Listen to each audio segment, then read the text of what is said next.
जिस देश में एक सुपरस्टार के कंधे का ऑपरेशन इतना महत्वपूर्ण हो जाए कि सारा का सारा मीडिया उसके दरवाजा के खड़ा रहे, लेकिन जिस तुकाराम ने बंदूक की नाल पकड़ के एक कसाब को जिंदा पकड़ लिया, उसके परिवार का हाल कोई नहीं पूछे। जिस देश में एक शाहरुख खान को अमेरिका के एयरपोर्ट पे रोक दिया जाता है तो इस देश के मंत्री पे बयान निकल आते हैं, लेकिन वो कलाम साहब जिनकी जुल्फ के एक झटके से परमाणु बन गया, उन्हें दिल्ली के एयरपोर्ट पे एक एयरलाइन ने रोका और इस देश के किसी मंत्री के कान पे जू नहीं रहेंगी। तब इस देश में ऐसी कविताओं की आवश्यकता है और ऐसे आयोजनों की आवश्यकता है। कमाल का देश है साहब।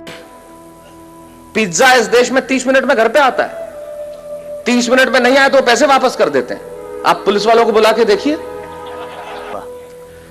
झंडा ऊंचा रहे हमारा, मैं पहले भी आया था तब मैंने एक बात कही थी कि ये नाम आपका बहुत अच्छा है कि झंडा ऊंचा रहे हमारा, लेकिन मैं इसमें सिर्फ एक परिवर्तन चाहता हूं कि इसे आप रहे नहीं कहें, सिर्फ इतना सा कहें कि झंडा ऊंचा है हमारा। इसमें रहे की आवश्यकता नहीं है, क्योंकि हमारा झंडा तो हमेशा सदैव ऊंचा है। मैं सिर्फ 4 पंक्तियां आपके इस अभियान को समर्पित करते हुए सुनाना चाहता हूं, फिर जैसा आप कहेंगे कर दूंगा। पूरी दुनिया में जितने देश हुए, जितने लोग हुए, भारत पे हमला करने में किसी ने कसर नहीं छोड़ी। किसी ने बंदूकों से किया, किसी ने गोलियों से किया, किसी ने बातों से किया, लेकिन हमला सभी ने किया और हम सारे हमले स्वीकार करते रहे। सारे हमले स्वीकार करने के बाद शायद दुनिया ने हमारे मौन को न जाने क्या समझ लिया। तब गणतंत्र दिवस की संध्या पे मेरे काव्य धर्म को निभाते हुए सिर्फ 4 पंक्तियां कहना चाहता हूं। हिंदुस्तान सारी दुनिया से क्या कहता है, सुने मेरी बात। इस अवसर पे शायद इससे श्रेष्ठ नहीं कह सकता बैरागीदा।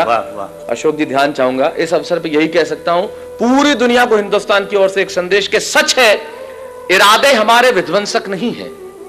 सच है इरादे हमारे विध्वंसक नहीं है और अकारण युद्ध के हम भी प्रशंसक नहीं है। सच है इरादे हमारे, हिंदुस्तान सारी दुनिया से कहता है कि सच है इरादे हमारे विध्वंसक नहीं है, अकारण युद्ध के हम भी प्रशंसक नहीं है। अहिंसा के पुजारी हैं हम, लेकिन सुन ले दुनिया अहिंसक हैं हम, नपुंसक नहीं है। वाह वाह वाह वाह। ये राष्ट्र जिस दिन ये भाषा बोलने लगेगा, मेरे ख्याल से दुनिया को कुछ और कहने की जरूरत नहीं होगी। सिर्फ एक पंक्ति और कहना चाहूंगा, जीवन में इससे श्रेष्ठ मैंने कुछ नहीं लिखा, वो एक पंक्ति कहता हूं। ये तिरंगा जिसे लहराते हुए आज हम बहुत गर्व महसूस करते हैं, जिसके नीचे खड़े होकर जनगणमन, मैं अभी पिछले दिनों सेल्यूलर जेल देख के आया। यकीन मानिए उन लोगों ने भारत की आजादी के कुछ नाम हम गिन लेते हैं जिन लोगों ने प्राण दिए, ऐसे बहुत सारे नाम हैं जिन्हें हम जानते नहीं हैं, लेकिन अगर उन्होंने प्राण नहीं दिए होते तो इस तिरंगे के नीचे खड़े होकर आज हम मुस्कुरा नहीं रहे होते। उनके लिए सिर्फ एक पंक्ति कहूंगा, उससे श्रेष्ठ कह नहीं सकता, सिर्फ ये कि जिस दिन तू शहीद हुआ न जाने किस तरह तेरी मां सोई होगी। जिस दिन तू शहीद हुआ न जाने किस तरह तेरी मां सोई होगी। मैं तो बस इतना जानूं वो गोली भी तेरे सीने में उतरने से पहले रोई होगी। वाह वाह वाह वाह वाह वाह वाह, बढ़िया भाई। मित्रों, यह औपचारिकता नहीं थी, इस राष्ट्र के लिए ऐसा सोचना बड़ा आवश्यक है और सचमुच इस तरह के आयोजन की आवश्यकता है। संजय जी, मैं बधाई देना चाहता हूं, चारों तरफ तिरंगे लहरा रहे हैं, आप 5000 मोमबत्तियां लगाएंगे, झंडा ऊंचा रहे हमारा। मुझे आज कोई पूछ रहा था आप इस कार्यक्रम में जा रहे हैं, इस देश में आजादी के बाद इस तरह के कार्यक्रमों की आवश्यकता क्यों है? तब मुझे लगता है इन कविताओं की और ऐसे कार्यक्रमों की आवश्यकता सबसे ज्यादा है, क्योंकि जिस देश में रविन्द्रनाथ टैगोर के जय है जय है जय है से ज्यादा AR रहमान का जय हो बजने लगे, जिस देश में एक सुपरस्टार के कंधे का ऑपरेशन इतना महत्वपूर्ण हो जाए कि सारा का सारा मीडिया उसके दरवाजा के खड़ा रहे, लेकिन जिस तुकाराम ने बंदूक की नाल पकड़ के एक कसाब को जिंदा पकड़ लिया, उसके परिवार का हाल कोई नहीं पूछे, जिस देश में एक शाहरुख खान को अमेरिका के एयरपोर्ट पे रोक दिया जाता है तो इस देश के मंत्री पे बयान निकल आते हैं, लेकिन वो कलाम साहब जिनकी जुल्फ के एक झटके से परमाणु बन गया, उन्हें दिल्ली के एयरपोर्ट पे एक एयरलाइन ने रोका और इस देश के किसी मंत्री के कान पे जू नहीं रहेंगी। तब इस देश में ऐसी कविताओं की आवश्यकता है और ऐसे आयोजनों की आवश्यकता है। कमाल का देश है साहब। पिज्जा इस देश में 30 मिनट में घर पे आता है, 30 मिनट में नहीं आया तो पैसे वापस कर देते हैं।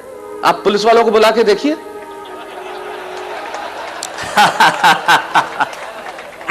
ये वो देश है जहां पे 8% में आपको कार का लोन मिलता है और 12% एजुकेशन लोन के देने पड़ते हैं। वाह वाह वाह वाह, बढ़िया बढ़िया। तब उस देश में इस तरह के आयोजन की आवश्यकता है जो आपने जुटाया है, तब इन कविताओं की जरूरत है।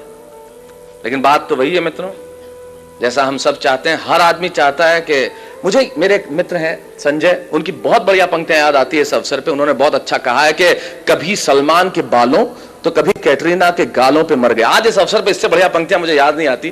क्या बढ़िया बात कहते हैं वो कवि कि कभी सलमान के बालों कभी कैटरीना के गालों पे मर गए, कभी चुंबन कभी चेहरे कभी चालों पे मर गए। ऊपर बैठ के भगत सिंह भी कहते होंगे यार सुखदेव राजगुरु हम भी किन सालों के लिए मर गए। वाह वाह वाह वाह वाह वाह, क्या बात है, क्या बात है, क्या बात है, क्या वाह, बहुत अच्छा बहुत अच्छा बहुत अच्छा।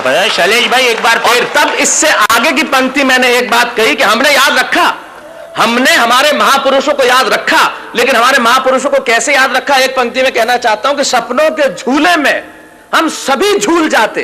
ये तो अच्छा है कि नोट पे छप गए, वरना महात्मा गांधी को भी भूल जाते। वाह वाह वाह वाह वाह, बढ़िया, बहुत अच्छा बहुत अच्छा, वाह वाह। ये स्थिति हमारी हो गई।